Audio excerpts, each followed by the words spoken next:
Welcome back to another video from Bocho's brother. We are continuing our voyage over the land of Ethris, and today we will be exploring Charnault.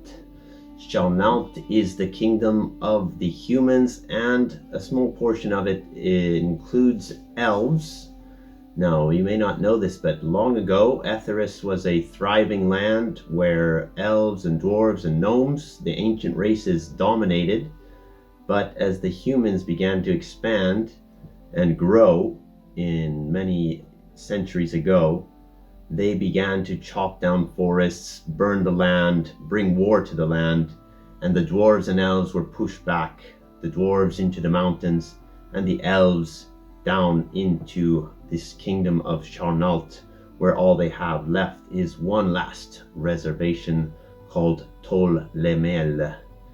Tellemia is between the Rock Teeth Mountains at the very bottom, with a river flowing through out to the sea.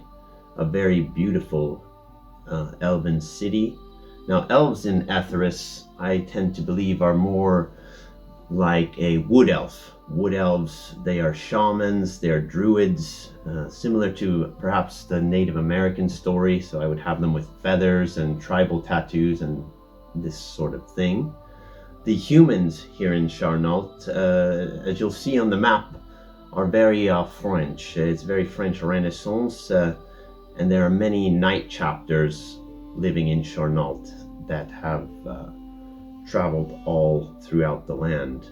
Now, these knights, they have these kind of Knights of the Round Table kind of helmets with visors, tassels, and plumes coming out of the top.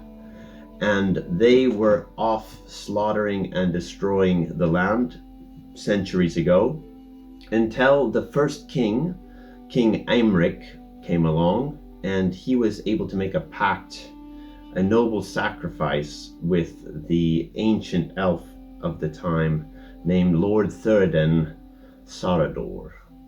They made a pact that the king of the humans would provide their first daughter to the elven shamans and druids to take to the Temple of the Mists and teach about the spirits of the land. These elves are very connected to nature, to the spirits of the rivers, the rocks, the wind, the sky, and they can even sometimes see the physical forms of these spirits. The humans cannot. So they would take the first princess of the king of the humans, train her in the ways of nature and the spirits, and thus keep a peace known as the Sacred Pact between the humans and the elves of this land of Charnault. Now, unfortunately, not long ago, the most recent king, whose name eludes me at the moment, no, here it is, King Theobald de Savature. King Theobald Savature sent his daughter, Princess Typhane, to the elves, and little did they know there was a band of dark elves. Now, these dark elves I would use as the drow from the Forgotten Realms, and I would imagine them something like those dark elves from the Avengers, you know, Thanos and those kind of dark elves. So very tall, pointed ears. They were in disguise following Princess Typhane to this Temple of the Mists to sabotage this pact. They wanted to bring the war back between the humans and the elves, and they were disguised as an escort to follow Princess Typhane to this temple over a lake through mists which were coming out of this ancient volcanic crater, which is almost impossible to find other than by elves, especially shamans and druids. Now, they were able to infiltrate the Temple of the Mists. They were able to begin an unholy ceremony with a dark elf known as Sorcerer Dianthar. Now, Sorcerer Dianthar was going to use this princess to bring great power to the dark elves, to take control of the spirits of the land. And during this ceremony, tornadoes began to whip across the lands, hurricanes from the south, fires burst out in forests, and the land was in turmoil. Now, fortunately, the love of his life was Princess Typhane, by a knight named Guillaume Le Preux. Now, Guillaume Le Preux was a normal human knight who long ago had formed a pact with two spirits, the spirits of wind and rain and thunder. So I imagine this could be an NPC who would be maybe a storm barbarian knight or perhaps a warlock knight. And he followed the Dark Elves to the Temple of the Myths. He stopped the ceremony halfway through, so they were not able to get the entire power they required to take over the land. But unfortunately, this caused a catastrophic cataclysm of dark mist spiraling over the temple, and he, along with Princess Typhane and with the sorcerer Dianthar, were vanished into the mists, which at first were like this light, foggy, whitish, cloudy mist, and it's now become a black, dark smoke that erupts and appears in different locations around Charnault. And as it does that, creatures are transformed. Little deers are turned into evil, mutated creatures of the abyss, and demons and such are all evolving from this terrible curse of the Dark Elves. So as we continue in our journey through Charnault, I'm just gonna now briefly bring you around to different locations. The castle where the humans live and where the current king Theobald resides is the castle of Lames-d'Honneur, if I'm pronouncing that correctly, French. Lames-d'Honneur, this fantasy castle right about in the center of your map there. Beautiful rivers, there's thousands of rivers coming through the land in this location, and his greatest desire is to retrieve his daughter from these mists. So something for the characters to maybe set off on an adventure with. Then farther to the northeast, you have the Grove Maze, and this Grove Maze is these valleys and hills of forest, which look quite nice. I imagine something like a J.R. Tolkien kind of environment. Now, unfortunately for travelers from Castanea and the Burak Empire, once you come into these forests, they morph and change and switch around, and that is why it's called the Grove Maze. And in this Grove Maze, there also may live an NPC called the Flesh Carver. You can find her story here in the Grim Hollow book, along with some other NPCs that are quite interesting. Now, as we continue to the northwest, you would find the Tellemia, the city of the Elves. It's the last bastion of the Elves. All around the rest of Ethris, you wouldn't find many.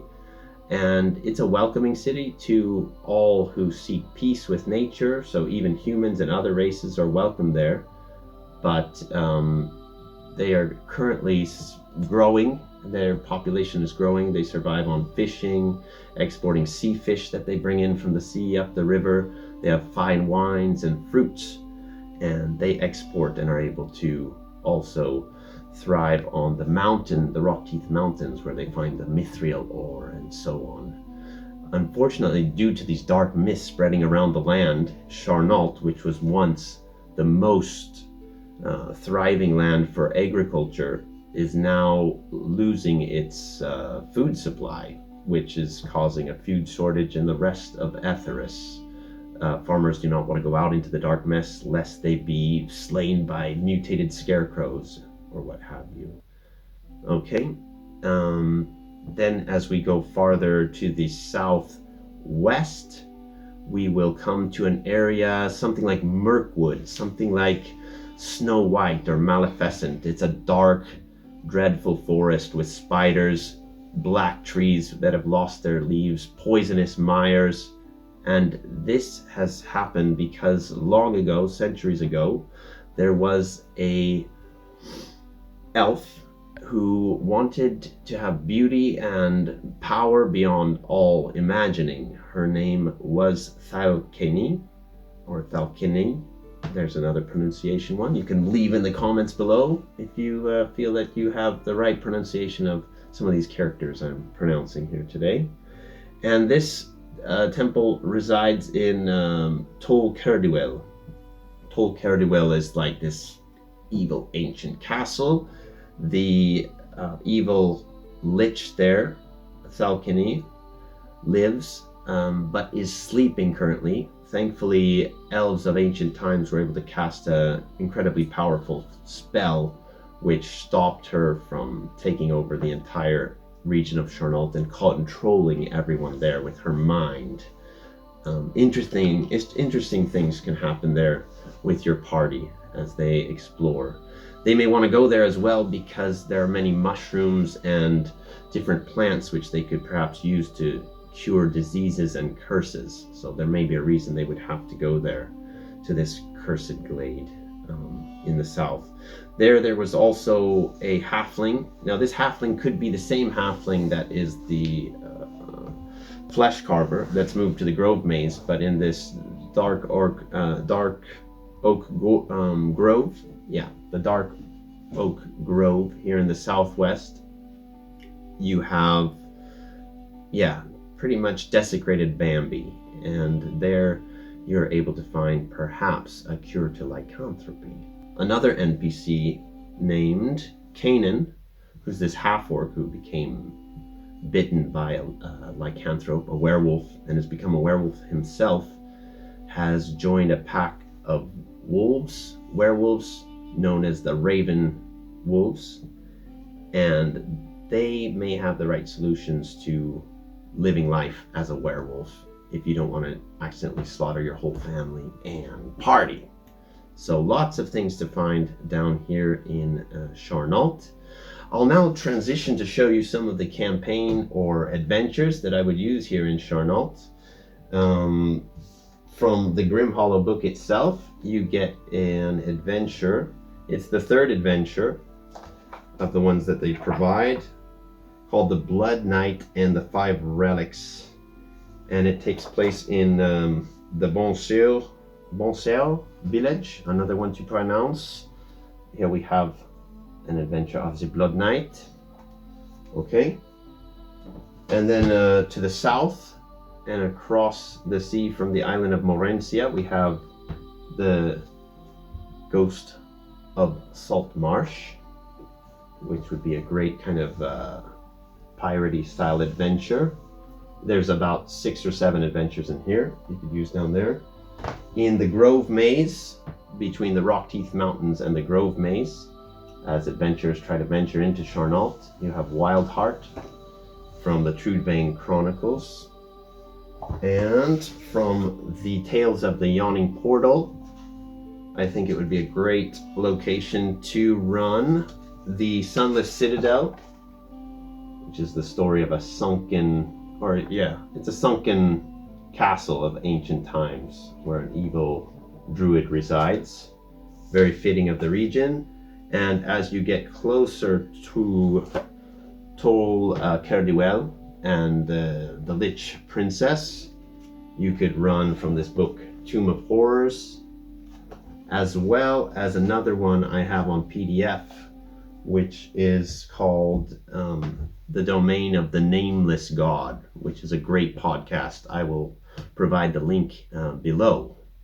Now, other than that, I think we'll wrap it up here, but if we can get over 500 views, I will do a bonus video on the little island there to the south called Morencia.